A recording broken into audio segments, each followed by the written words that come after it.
Hey, what's going on, y'all? So I have a quick video today, and it's simply titled, "The Best Things in Life Are Free." Now, I'm of the opinion that if you have to buy it, then you haven't built it. Let's talk about some of the best things in life that are free. We can start with good advice, good counsel, sincere, genuine friendships that happen organically, where you don't have to bribe people. You just attract them by being who you are, being yourself. Let's talk about building oneself, which requires wisdom to know and understand unclouded, undistracted purpose and direction, to reach a goal which is void of negative consequences. You see, the truth will set you free, and will cost little to nothing and actually bring a lucrative return. Now let's say free as a pun, to not cost any or very little money, and free as not being subject or in bondage to anything.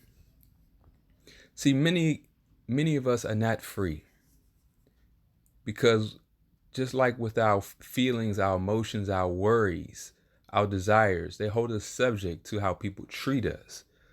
They hold us subject to how situations present themselves. True freedom is being content with yourself in all situations. It's being content with the truth that exists outside of yourself. Let me give you a few examples of how the best things in life are free. The first example is the body and our health. Most people find themselves trying to buy what they foolishly perceive as health and a deception because they refuse to build their health. Many people being ignorant or self-deceived to not realize the agenda of this world to indoctrinate folks with lies. Not understanding the glory of our Creator will diminish the value of His creation. See, we are defined under our Creator. And when you cease to see yourself as valuable, as infinitely valuable, being created by an infinitely powerful and holy Creator, well, you diminish your value to nothing. You see, many are sick and pass away following a system which makes merchandise of folks for profit. They sell treatments which prolong their suffering for a cost or fee. While healing is fundamental to knowing the simplicity of life in a world full of corruption. See, it's simple things in life that actually heal the body. The body is self-healing. All we have to do is create the right circumstances with very minimal effects. Matter of fact, the more we leave our bodies alone and we stop putting the poisons in our body, the more our body regenerates. See, clean water, fasting, sunlight, walking, breathing correctly and deeply. Most people don't. Sleeping, because you're not consumed with useless thoughts and misguided emotions. Laughing, which the scriptures say is good medicine, because you're content in all situations, knowing that even a bad situation has an opportunity to lead you to the truth that helps you internally fulfill what's wrong within yourself. And a righteous spirit and renewed mind to grow wiser in life, knowing how to maximize ourselves and grow in adversity, avoiding stressful events, having wisdom to endure those stressful events productively and constructively. See, many people are so indoctrinated, so deceived that they go to another person to do what they need to build for themselves.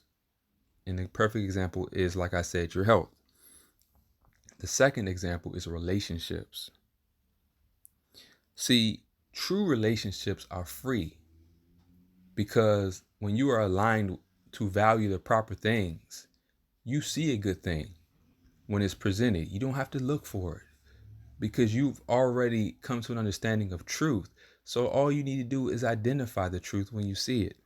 You don't have to bribe it. You don't have to coddle the ego of a person.